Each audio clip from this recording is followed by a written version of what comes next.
सर्वप्रथम तुमच्या आमचे सगळ्यांचे लोकनेते विलासराव देशमुख साहेबांच्या पूर्णाकृती पुतळ्याच्या निमित्तानं त्यांच्या स्मृतीला मी कोटी कोटी नमन करतो आणि आजचा हा ऐतिहासिक आणि हृदयस्पर्शी अशा या कार्यक्रमाला उपस्थित झालेले आपल्या राज्याचे माजी मुख्यमंत्री काँग्रेसचे ज्येष्ठ नेते पृथ्वीराज चव्हाण साहेब, विधिमंडळाचे काँग्रेस पक्षाचे नेते आणि विलासराव देशमुख साहेबांच्या सोबत सावलीप्रमाणे मंत्रिमंडळात राहिलेले आदरणीय बाळासाहेब थोरात, या कार्यक्रमाचे अध्यक्ष आमचे स्नेही माजी मंत्री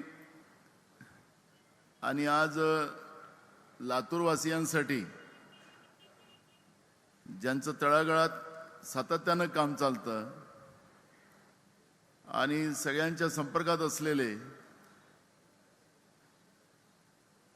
दिलीपराव देशमुख साहेब, या कार्यक्रमाला उपस्थित झालेल्या आमच्या वहिनीसाहेब वैशालीताई देशमुख, आपल्या सगळ्यांचे लाडके नेते, आणि त्यांच्या बोलण्यातूनच आपल्याला स्पष्ट होतं की विलासरावाचं एक प्रतिमा जी असते, त्यांच्या बोलण्याचा जो स्टाईल असतो, ते अशा आपले सगळ्यांचे लोकप्रिय आमदार अमित देशमुख साहेब, आमचे दुसरे ग्रामीण लातूरचे लोकप्रिय आमदार धीरज देशमुख, आपला मराठी माणूस हिंदी सिनेमामध्ये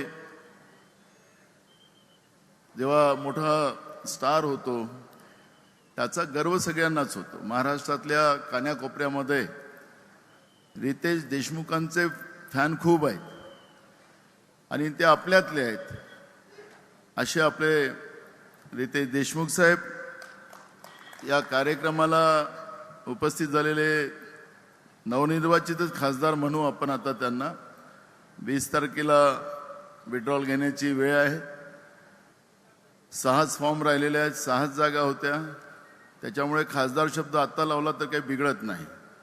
आणि लातूरवासियांनी त्यांचं या ठिकाणी स्वागतही केलं. ते अखिल भारतीय काँग्रेसचे सन्माननीय सदस्य आणि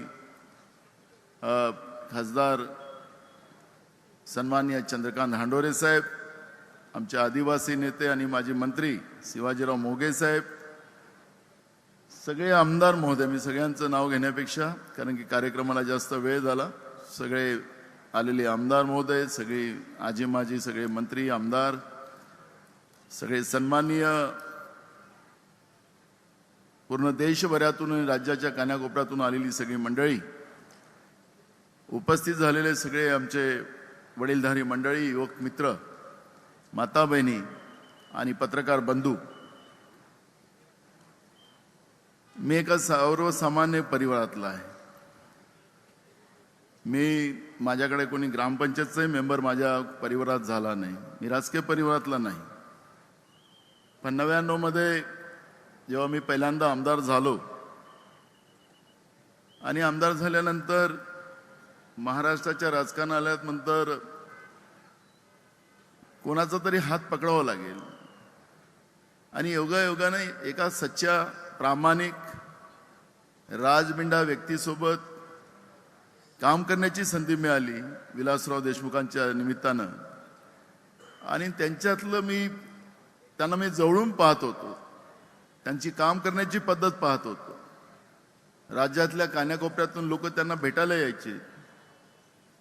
तो माणूस बघितला तरी त्याच्या माणसाचं काय काम असेल, कागद दाखवला तर कागदाचा पूर्ण मथळा वाचायची गरज नाही, त्याचा विषय काय त्या विषयावरच त्यांनी त्या योग्य जे मार्किंग करायचे असेल ते करायचे आणि तो आनंदानं माणूस तिथून जायचा.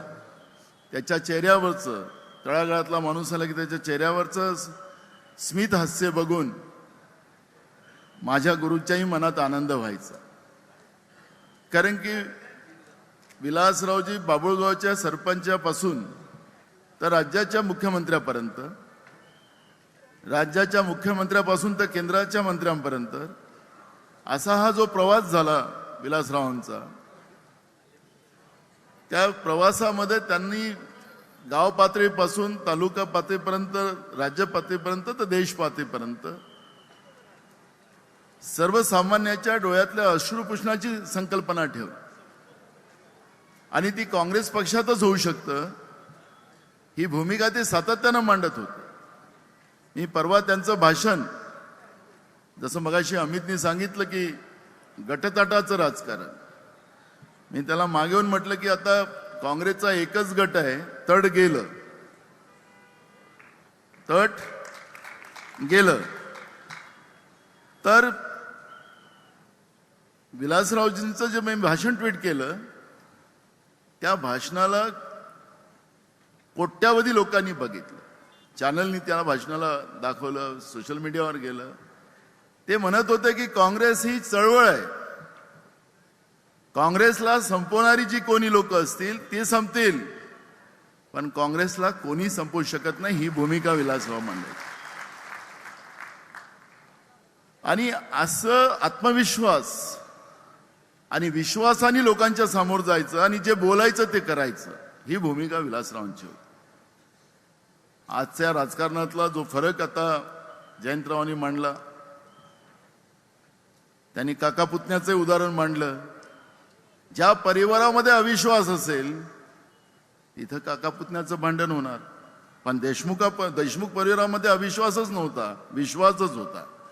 त्याच्यामुळे कुठलंही काहीच गडबड होण्याचं कारण नाही. म्हणून एकजूट आहे, हा फरक आहे उल्हासदादा, हा फरक आहे.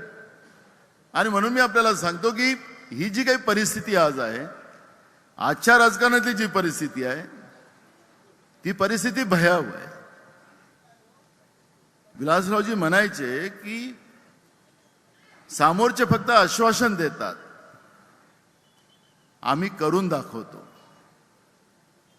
मग महिलांचा आरक्षणाचा विषय त्यांनी त्यांच्या भाषणात मांडला, शेतकऱ्यांच्या त्यांना न्याय देण्याचा भूमिका त्यांनी मांडली, तरुणांना न्याय देण्याची भूमिका मांडली.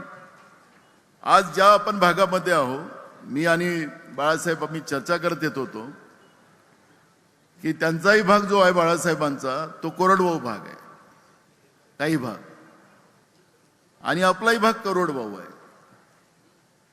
अशा या माळरानामध्ये नंदनवन फुलवणं काही सोपं काम नाहीये. पण विलासरावांची दूरदृष्टी या भागातल्या प्रत्येक माणसाला मुख्य प्रवाहात आणण्याचा संकल्प, सत्ता ही जनतेसाठी असते, सत्ता माझ्यासाठी नसते, ही भावना ठेवून काम करणारं नेतृत्व या लातूरमध्ये आपण लोकांनी जन्माला घातलं. आणि नुसतं लातूरच्याच जनतेला फायदा झाला नाही तर संपूर्ण महाराष्ट्राला दिशा देण्याचं काम या लातूरच्या सुपुत्रांनी दिलं, त्याचा मला गौरव आहे. आणि म्हणून मी आपल्या सगळ्यांना सांगतोय की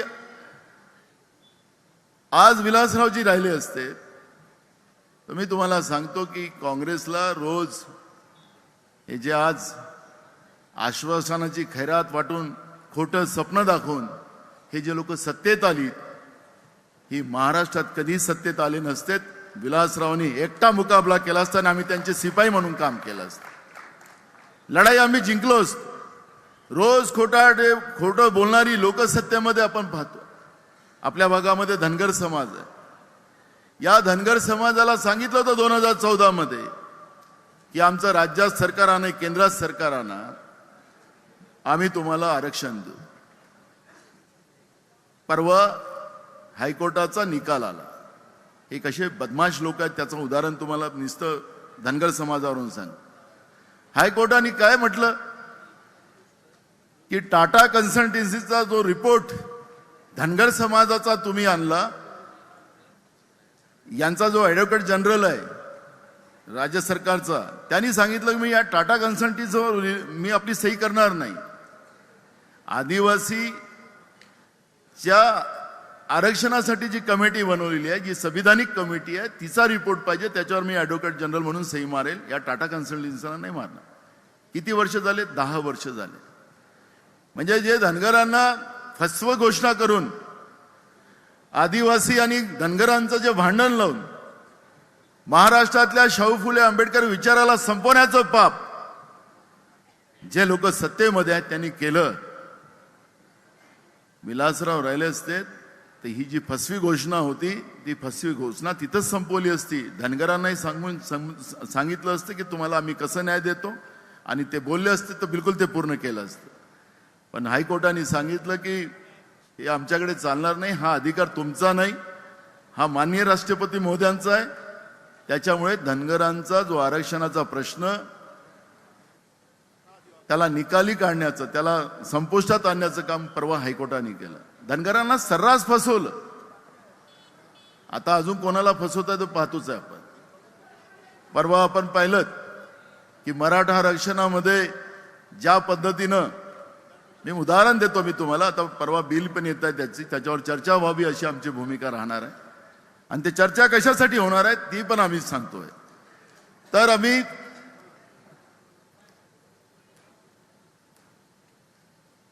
आपण पाहिलं असेल की 2018 मध्ये फडणवीसाचं सरकार होतं, 2014 मध्ये आलं. त्यांनी सांगितलं मी मराठ्यांना आरक्षण देतो. काँग्रेस पक्षाने त्याला एकमताने पाठिंबा दिला आणि सुप्रीम कोर्टामध्ये ते प्रकरण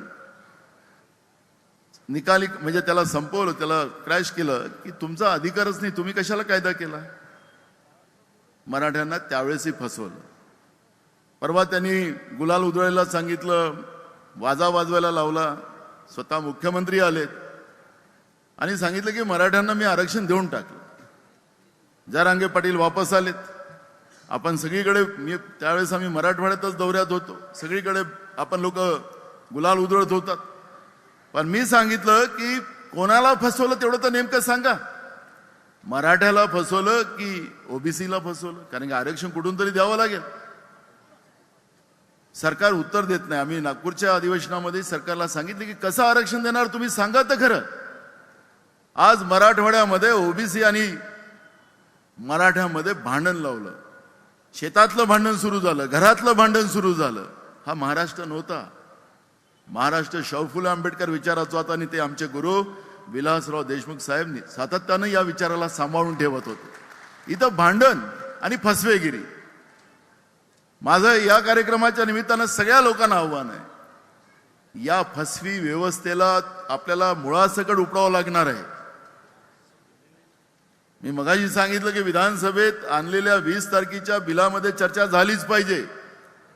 पुन्हा आमच्या समाजाला फसवू नका. कोणाला फसवताय त्याचा त्या बिलाच्या मागचा उद्देश काय, नाही तर ते मांडेल मुख्यमंत्री आणि इकडे सांगून टाकेल की तुम्ही गुलाब डोळा मी तुमचं करून टाकलं. आता खरं तर मी तुम्हाला सांगतो, दिल्लीमध्ये आता सरकार अधिवेशन होणारच नाही आहे. केंद्राचा अधिकार आहे, होणार आहे का? आता शेवटचं अधिवेशन परवा संपलं, पत्रकारांनी त्याची दखल घ्यावी. संपलं आता दुसरा, आता ते निवडणुकीनंतरच अधिवेशन येणार आहे. ते 6-7 महिने गेलेत. जसं 2014 मध्ये जे पद्धतीचं आमच्या समाजाला फसवलं, 2018 मध्ये फसवलं, ते पुन्हा आमच्या समाजाला फसवू नये आणि ओबीसी आणि मराठ्यामधलं हे वाद निर्माण करू नये, एवढंच आमचं आव्हान आहे. आमचं दुसरं काही नाही. जो अध्यादेश त्यांनी परवा काढला, त्या अध्यादेश तुम्ही वाचलात, त्या अध्यादेशामध्ये सगळ्या जातीचंच आरक्षण संपवायची व्यवस्था त्यांनी केलेली आहे. भयानक आहे. त्याच्यावरची चर्चा आम्ही विधानसभेत मागणार. आणि म्हणून मी तुम्हाला सांगतो की आज जी काही फसवाफसवी चाललेली आहे त्याच्या मागचा एकच उद्देश आहे. कारण की आपण टीव्ही चॅनलवर पाहू, पेपरवरच्या बातम्या पाहू, नुसतं आपण या समाजाचा वाद त्या समाजाचा आरक्षणाचा आहे, मग शेतकरी मरतोय त्याच्यावरची चर्चा का नाही? आज देशामध्ये सगळ्यात जास्त कुठल्या शेतकऱ्यांची आत्महत्या होतात? त्या महाराष्ट्रातल्या शेतकऱ्यांची आत्महत्या होतात. माझा तरुण मुलगा मुलगी जी आहे, शिकलेले मुलं मुली आहेत, त्याच्या हाताला काम नाही, तो वनवन भटकतो आणि शेवटी आत्महत्या करतो. आज मराठवाड्यामध्ये सगळे तरुण पोरं या आंदोलनामध्ये सहभागी झाले. त्याचं कारण आहे की आमच्या हाताला काम नाही. आणि म्हणून मी तुम्हाला सांगतो, महागाईचा काही आता अंतच नाही. आपण म्हणत होतो आभाळाला टेकली, आता आभाळाच्या पार झाली. पण हे विषय बाजूला पडले, जनतेच्या जीवनाचे प्रश्न मागे पडलेत आणि या पद्धतीच्या फसवाफसवीमध्ये संपूर्ण समाजाला त्यामध्ये घेरलं गेलं.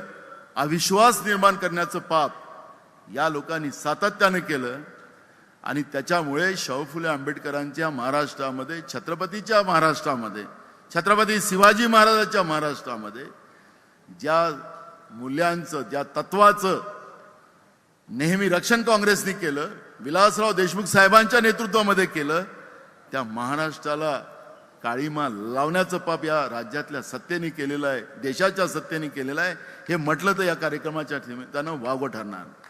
कारण की आपण एका थोर व्यक्तीच्या, जननायकाच्या पुतळ्याच्या अनावरणाच्या निमित्ताने एकत्रित झालेला आणि या जननायकाचा जो विचार आहे, सगळ्या समाजाला, शेवटच्या माणसाला न्याय मिळाला पाहिजे, हा जननायकाचा विचार होता, विलासरावांचा विचार होता.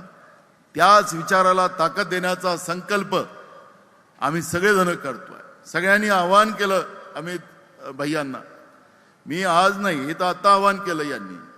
मी ज्या दिवशी मी प्रदेशचा अध्यक्ष झालो तेव्हापासून तर त्यांना विनंती करतो, आता तुमच्या समोर जाहीरपणे करतो की अमित भैया, आता तुम्ही लातूरमध्ये नाही, संपूर्ण महाराष्ट्रात फिरा. मी सातत्यानं म्हणतोय. पण अमित भैया म्हणालेत, आता रितेश पण माझ्या बरोबर आलेला आहे, त्याच्यामुळे आता आपलं दोघांचं एकमत झालं. आपला एकमत आहे ना, आपलं लोकमत नाही, एकमत. लोकमत भाजप झालं, आता एकमतच आपलं आहे. आणि म्हणून आता धीरज आहे का, धीरज पण आमच्या मताशी सहमत असेल. वहिनी साहेब आपण पण असाल ना. हा, म्हणजे बघा, माझं बहुमत झालं, आता तुम्ही अल्पमतात आला. त्याच्यामुळे दिलीपराव तुम्ही पण ना. तुम्हाला सांगायचं तात्पर्य असं आहे की आज विलासरावांचा वर्षा हा महाराष्ट्रामध्ये, कारण की अखरी ज्या परिवाराने या राज्यासाठी, या राज्यातल्या जनतेला न्याय देण्यासाठी, या राज्याच्या विकासासाठी जे काम केलेलं आहे, त्या परिवाराचं योगदान मोठं आहे. आणि अमित भैयांना मी पाहतोय, मंत्री म्हणून पाहिलं, आज आमदार म्हणून पाहतोय. आपल्या भागातल्या, नुसते आपल्या लातूरचंच नाही तर संपूर्ण मराठवाड्याच्या विकासाचं स्वप्न बघणारा हा एक कार्यकर्ता मी विधानसभेमध्ये सातत्यानं पाहतो. काही लोक होती ते फक्त आपल्या एका पुरतं पाहत होते, आता नाही आहेत, त्याच्यामुळे चर्चा नको. पण मी तुम्हाला सांगतो की, मी भैया सांगतो की ज्या दिवसपासूनचं तट गेलं, आता पण इथं नांदेडची लोक आलेली आहेत, भोकरची लोक आलेली आहेत. ते म्हणतात की काही झालं त्याला घरी पाठवू आता काय आमचा, असं म्हणणारी लोक आता इथं आलेली आहेत. मी त्यांना सांगितलं कार्यक्रम उद्या मी तुम्हाला भेटतो. नांदेडमध्ये तसंच पूर्ण प्रकार आहे. तुम्हाला सांगायचं तात्पर्य असं आहे की ज्या विलासराव देशमुख साहेबांनी मराठवाड्यातून काँग्रेसचा विचार नुसतं महाराष्ट्रात नाही तर देशापर्यंत पोहोचवण्याचा एक संकल्प घेतला, त्या मराठवाड्यामध्ये फक्त फक्त फक्त काँग्रेसच आहे. आणि म्हणून ह्या काँग्रेसला ताकद देण्याचा संकल्प आपण सगळेजण मिळून करू. तेव्हाच खऱ्या अर्थानं आपल्या सगळ्यांचे लोकनेते, माझे गुरु विलासराव देशमुख साहेबांच्या या स्मृती सोहळ्याच्या निमित्तानं त्यांना खऱ्या अर्थानं वंदन होईल.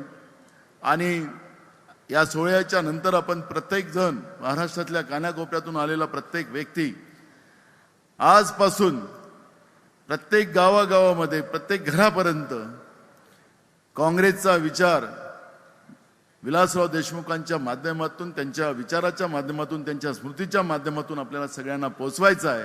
एवढाच विश्वास या ठिकाणी करतोय. बोलायला खूप मुद्दे आहेत, पण असो, मी तुम्हाला एक छोटीशी घटना सांगून माझं भाषण थांबवतो.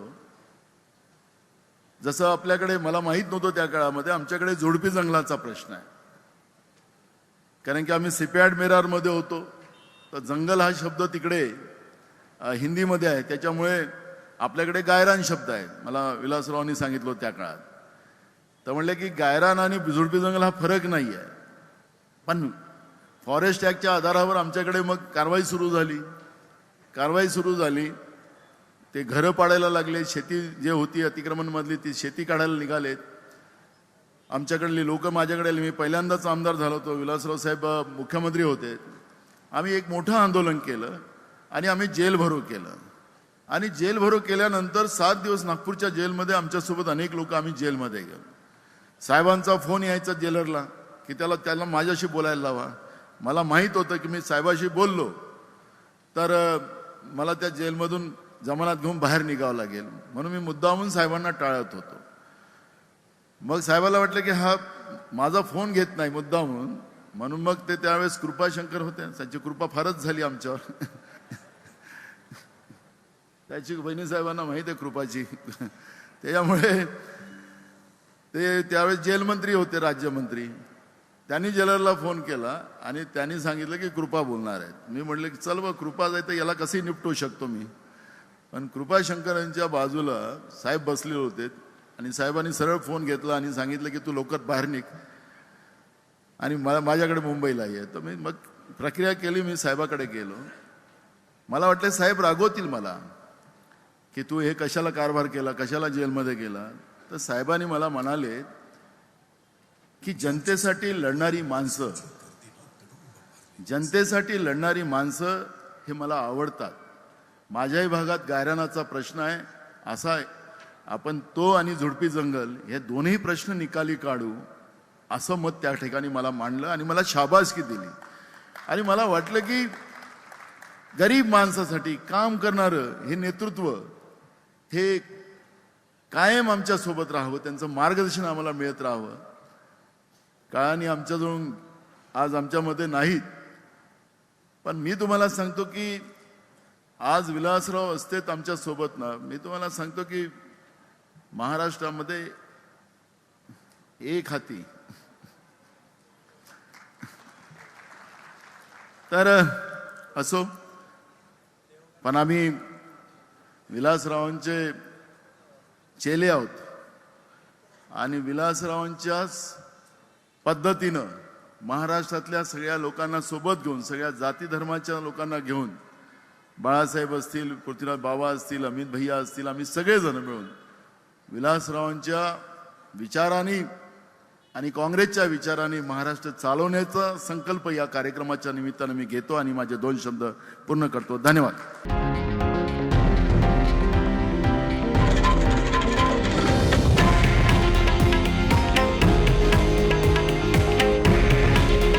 हे आहे देशातील नंबर 1 न्यूज नेटवर्क आणि आपण पाहत आहात TV9 मराठी. काळजी तुमची, हित महाराष्ट्राचं.